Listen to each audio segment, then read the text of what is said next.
Pakistan super league season 10 जिसके बारे में आज 7 बजे तक ये दावा किया जा रहा था कि मैचेस जो हैं वो यूएई के अंदर करवाए जाएंगे और फिर पाकिस्तान के अंदर खुशियां भी बहुत ज्यादा मनाई जा रही थी। मैं खुद बड़ा खुश था क्योंकि रिपोर्ट जो आ रही थी उनमें ये कहा गया था कि आईपीएल जो है वो तो बंद हो गई है, लेकिन पीएसएल जो है वो एक वीक के बाद यूएई के अंदर शुरू हो जाएगी। लेकिन अब जो नई डेवलपमेंट हुई है इसके मुताबिक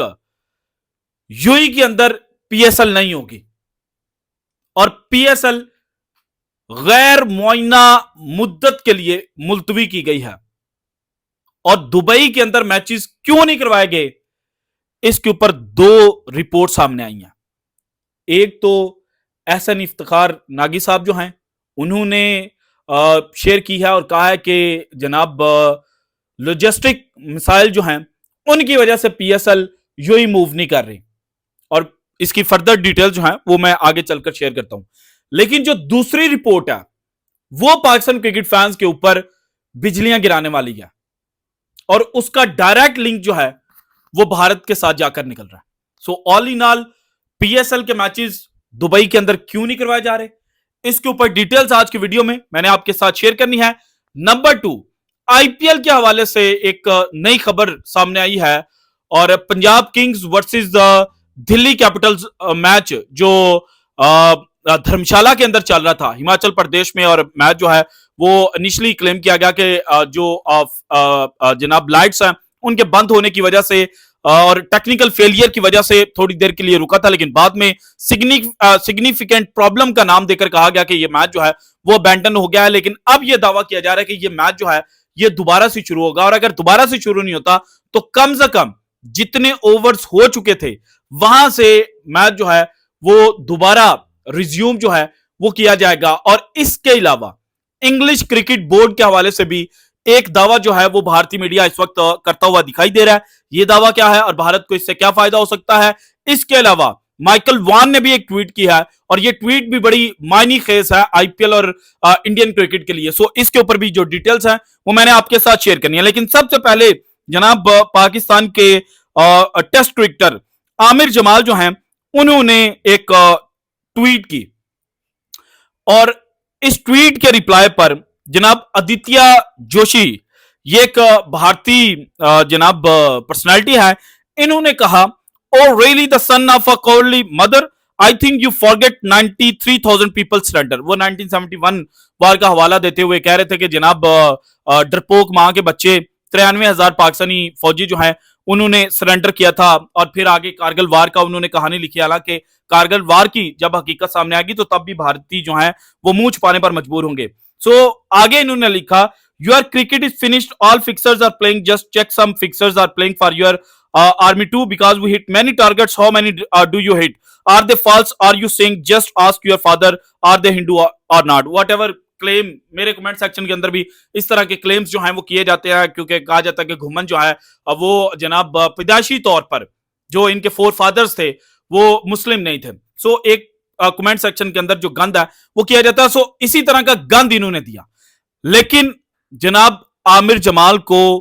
21 तोपों की सलामी है। उन्होंने गंद का जवाब ना गंद के साथ दिया और उन्होंने जो जुबान इस अद्वितीय जोशी को समझ आती थी ना,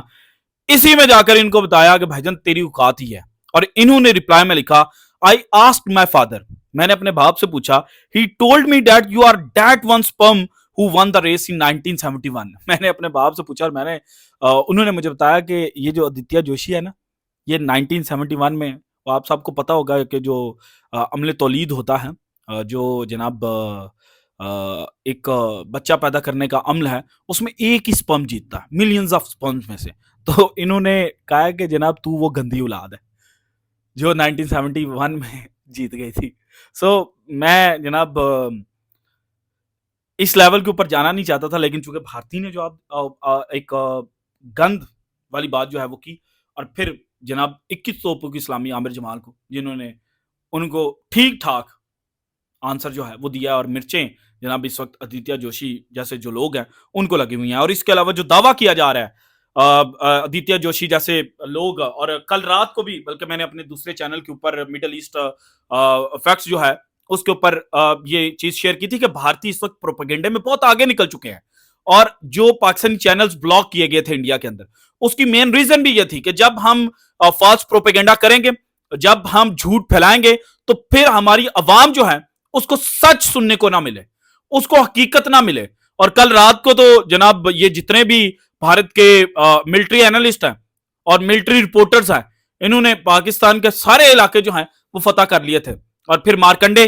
जो भारत के ही जनाब एक बड़ी पर्सनालिटी है, उन्होंने तो यह तक कहा कि जनाब कल रात को हर चैनल के ऊपर डिफरेंट सिटीज जो हैं वो फतह किए गए थे, लेकिन फिर रात खत्म होने से पहले ही पाकिस्तान को वो सारे इलाके दे दिए गए, ताकि आज रात अगेन जो इस तरह का भोंडा मजाक है, जो अवाम की नजरों में धूल है, वो झोंकी जा सके। सो भाईजान, एक जवाब आपको आमिर जमाल ने दे दिया, और एक जो आपके मीडिया के ऊपर झूठ चल रहा है ना, उसका जवाब मैंने दे दिया कि किस तरह से आप जनाब अपनी जो खिफत है वो मिटाने के लिए झूठ बोल रहे हैं। अब आते हैं जनाब पीएसएल और आईपीएल के हवाले से। सबसे पहले आईपीएल की बात कर लेते हैं, इसके बाद पीएसएल पर क्विकली मैं आऊंगा। देखिए, आईपीएल हुई है सस्पेंड, और आईपीएल के हवाले से अभी तक इंटरनेशनली और जो इंग्लैंड के न्यूज़पेपर्स हैं, उन्होंने यह दावा नहीं किया कि इंग्लिश क्रिकेट बोर्ड जो है उन्होंने ऑफर की है भारत को कि आप आए और इंग्लैंड के अंदर जो आईपीएल है वो कंप्लीट कर ले। लेकिन एक ट्वीट माइकल वान की जानिब से जरूर सामने आई है, और उस ट्वीट के अंदर उन्होंने कहा है कि देखें, भारत ने चूंकि आईपीएल के बाद इंग्लैंड के अंदर टेस्ट सीरीज खेलनी है, सो भारत के पास एक अपॉर्चुनिटी है कि एक तो आप आईपीएल यहां पर खेल लें, और दूसरा आपके जो खिलाड़ी हैं उनको टेस्ट सीरीज के लिए जो प्रैक्टिस है वो मिल जाएगी। लेकिन भारतीय मीडिया के जो ज्यादातर सोर्सेज है वो ये रिपोर्ट करते हुए नजर आ रहे हैं कि जनाब जो इंग्लिश क्रिकेट बोर्ड है उन्होंने भारत को खुली ऑफर कर दिया कि आप आए और आईपीएल जो है वो इंग्लैंड के अंदर कंप्लीट कर ले। जबकि दूसरी जानिब पाकिस्तान सुपर लीग के हवाले से रिपोर्ट किया गया है कि अब जनाब ये इंडेफिनेट पीरियड के लिए पोस्टपोन हो गई है, और एहसन इफ्तिकार नागी साहब जो हैं इन्होंने इसके ऊपर बकायदा एक खबर शेयर किया, और इनके मुताबिक sources say that the partially open airspace and limited flight operations would have made the movement of players, coaches, broadcasters and equipment to UAE a hassle. Also, the government feels that moving ahead with cricket tournament in such crisis isn't right. So इनके मुताबिक जो logistic missile हैं, जैसे जनाब players ने travel करना था, इसके अलावा कोचिस और कमेंट्री पैनल और ब्रॉडकास्टर, सबसे ज्यादा जो हैवी मशीन्स ब्रॉडकास्टर्स की जानी थी, और लिमिटेड फ्लाइट ऑपरेशंस जो हैं वो चूंकि दिस ऑनगोइंग कन्फ्लिक्ट और जो भारत की पाकिस्तान पर दरअंदाजी और जो इनकी बदमाशी है और जो बदमाशी से ज्यादा बुजदली है, इसकी वजह से लिमिटेड फ्लाइट ऑपरेशंस है और चार्टर्ड प्लेन के थ्रू ये सब कुछ जनाब किया नहीं जा सकता था। सो इसलिए जो पीएसएल है वो पोस्टपोन की गई है। इसके बाद इन्होंने एक अगेन ट्वीट की, और इस ट्वीट के अंदर इन्होंने कहा द ईसीबी सोर्सेज, अब ईसीबी से मुराद इंग्लिश क्रिकेट बोर्ड नहीं है बल्कि एमिरेट्स क्रिकेट बोर्ड है। The ECB sources are telling me they did not refuse to host the PSL. So Ehsan Iftikhar Nagi sahab के मुताबिक जो एमिरेट्स क्रिकेट बोर्ड है उन्होंने पीएसएल होस्ट करने से इनकार नहीं किया। This signals towards further escalation in the cross border tensions between India and Pakistan in the coming days. और ये डायरेक्ट रेफर हो रही है पाकिस्तान इंडिया के दरमियान जो जनाब बॉर्डर के ऊपर और क्रॉस बॉर्डर एस्केलेशन है उसके उससे रिलेट हो रही है, और फिर लिमिटेड फ्लाइट ऑपरेशन जो हैं उसकी जानब ये रेफर कर रहे हैं। अब जनाब इनके बाद एक ट्वीट आई है पाकिस्तान के अगेन जनाब one of the credible journalist, और इनके मुताबिक जनाब अगर पीएसएल यूएई के अंदर होस्ट नहीं की जा रही, इसकी हकीकत खुल गई तो ये बड़ी शर्मनाक बात होगी। और जो वर्ड्स इन्होंने एग्जैक्ट लिखे हैं ना वो ये हैं कि ये हकीकत ना ही खुले तो बेहतर है। और इनिशियल फर्स्ट थॉट यही आती है इस रिपोर्ट को पढ़ने के बाद कि भारत के प्रेशर की वजह से। लेकिन एक और चीज जो मुझे कंफर्म हुई है वो ये है कि पाकिस्तान में कल ये जब बातें चल रही थी कि पीएसएल जो है वो यूएई के अंदर होगी, तो उस वक्त तक डायरेक्ट कनेक्शन जो है वो यूएई क्रिकेट बोर्ड के साथ पाकिस्तान का नहीं हुआ था।